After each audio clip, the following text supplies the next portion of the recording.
Hello everyone. In this video series, we are talking about immune reactions. Okay, these are antigen antibody reactions, and there are two important type of immune reaction, that is precipitation and agglutination. We have already discussed about first type, that is precipitation. So precipitation is nothing but the type of immune reaction in which soluble non-particulate antigen combined with its specific antibody in presence of electrolyte like NaCl and at optimum temperature and pH to produce visible precipitin complex.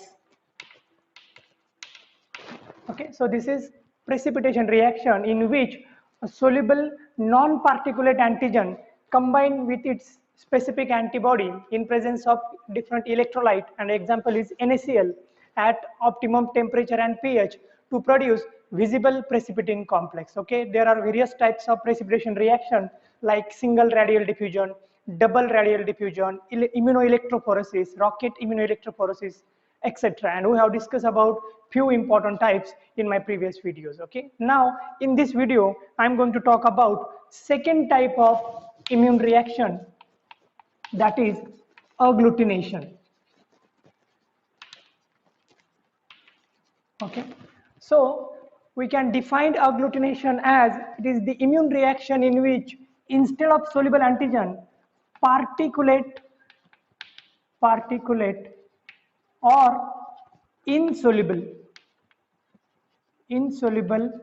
antigen combined with its specific antibody in presence of electrolyte like NaCl at optimum temperature and pH to produce visible clumping reaction. Okay, so instead of precipitin complex, in case of agglutination, visible clumping reaction occur. Okay, the main difference between agglutination and precipitation is that in precipitation, soluble non-particulate antigen combined with its antibody, while in case of agglutination, particulate or insoluble antigen bind to specific antibody in presence of electrolyte at optimum conditions. Okay, so similar to the precipitation, agglutination reaction also require optimum or equivalent concentration of antigen and antibody. Okay, so we have discussed about the principle of precipitation, in which we talk about the zone of equivalence. Okay, agglutination or precipitation, both the type of reaction require optimum or equal concentration of antigen and antibody in the reaction mixture, then only the reactions can occur. Okay, the antigen which take part in the agglutination process is called as agglutinogen.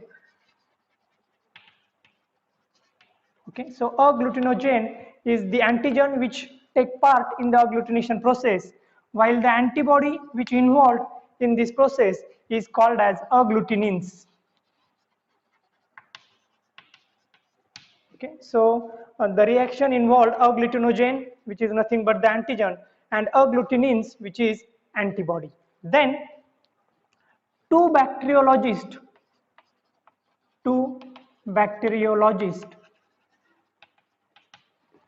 namely H. Gruber and Durham. Okay, so two bacteriologists, M. Gruber and H. Durham, discover agglutination reaction in 1896. So first time the agglutination reaction is reported by M. Gruber and H. Durham in 1896, and in the same year First practical application of this reaction was discovered by French physician F. Vidal. Okay, so this French physician F. Vidal first time report the practical application of agglutination because Vidal discovered a test for typhoid fever, test for detection of typhoid fever. Okay, we know that typhoid fever is caused by the bacterium Salmonella typhi, and Vidal found that if we take the serum sample from the typhoid patient, and the serum sample will going to contain antibody against the bacterium Salmonella typhi. So when we mix serum sample of the typhoid patient with the bacterium, that is Salmonella typhi, a visible agglutination reaction occur because bacteria contain particulate antigens, or bacteria have particulate antigen on the cell surface, and that antigen bind with the antibody from the patient serum that will going to produce visible clumping reaction. The reaction is the indication of positive test for the typhoid fever. Okay, so this is the first practical application which is discovered by F. Vidal in the form of test for typhoid fever. The test was discovered by this scientist in the same year, that is 1896.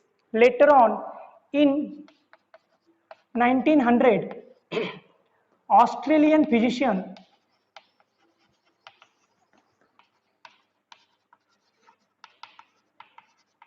Karl Landner discover ABO blood group system. Karl Landner discover ABO blood group system.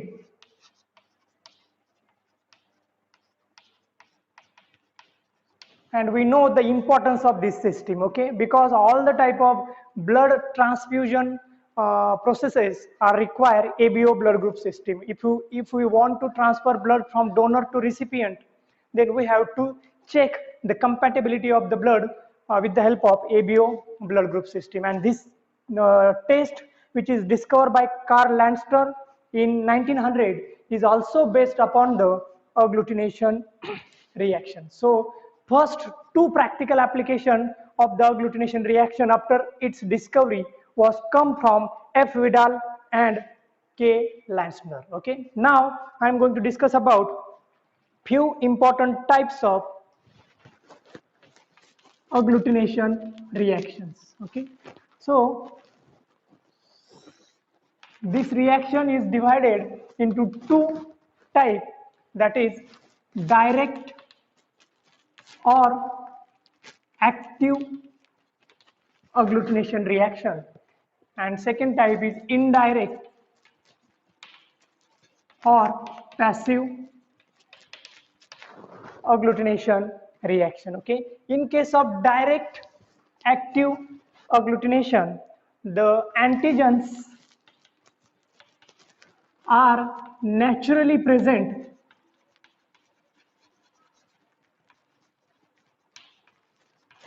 in particulate or insoluble form. Okay, so no need to process the antigen chemically. Okay, antigens are naturally present in particulate or insoluble form, and when such antigens are used in the agglutination process, it is called as direct or active agglutination. Okay, now such antigens are commonly present on the RBCs or on the cells of bacteria and fungi. Sometimes they are also present on viruses. Okay, so the RBCs, bacteria and fungal cells have antigens which are naturally particulate or insoluble, and when we use such antigens in our agglutination process, it is called as direct or active agglutination. Okay, this direct or active agglutination have two types, two main types. Okay, so two main types of test come under the direct agglutination. Number one is slide test, and number 2 is tube test. Okay, this slide test is the qualitative type of a test. Okay, because with the help of slide direct agglutination test, we can only detect presence or absence of antigen or antibody in the sample. It is qualitative test, and a well-known example of slide test is blood grouping.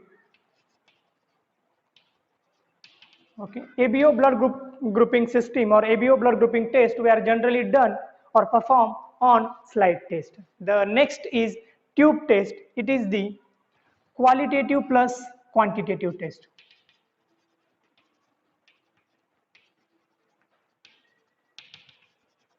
Okay, so tube test not only detect the presence or absence of antigen or antibody, but it also detect their concentration. Okay, there are three important examples of the tube direct agglutination test. Number one is, as I discussed already, Vidal test. Okay, this Vidal test, which is discovered by F. Vidal in 1896, is the example of tube test, and this Vidal test is used for diagnosis of typhoid fever. The next is Brucella agglutination test.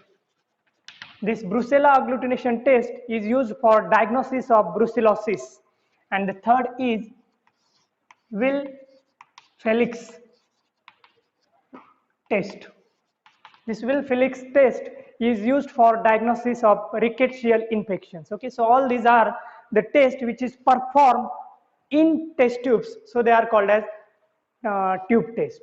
Okay, now the next well-known type of agglutination reaction is indirect or passive agglutination. It is completely opposite to that of the direct or active agglutination. In case of this indirect, antigens are naturally present in soluble form, soluble or non-particulate form. Okay, in the direct type, antigens are naturally present in particulate or insoluble form, but now in indirect or passive agglutination, antigens are naturally present in soluble and non-particulate form. And if I want to detect such type of antigen, or if I want to use such type of antigen in my agglutination reaction, in that case first I have to coat or I have to attach this antigen to some solid support, and that support is called as carrier. So such antigens are coated or attached to carrier molecule before they used in the agglutination reaction. Okay, now this carrier molecule can be naturally present, or they can be chemically synthesized in the lab. Examples of the different carrier molecules is latex, polystyrene, RBCs, etc.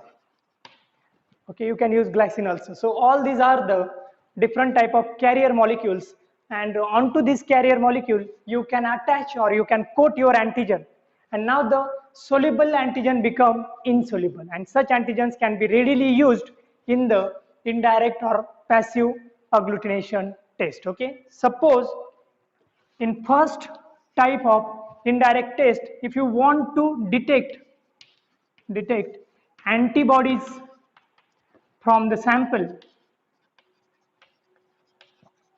okay, you have a serum sample, and in that serum sample you want to find out whether the antibodies of a specific type is present or not. In that case you can use indirect or passive agglutination. First thing is that you have to take one carrier. For example, I used latex carrier, so this is your carrier, C for carrier molecule, and in this carrier molecule, or with this carrier molecule, you have to mix the antigen which is specific for the antibodies present in the sample. So suppose this triangular shape is the antigens.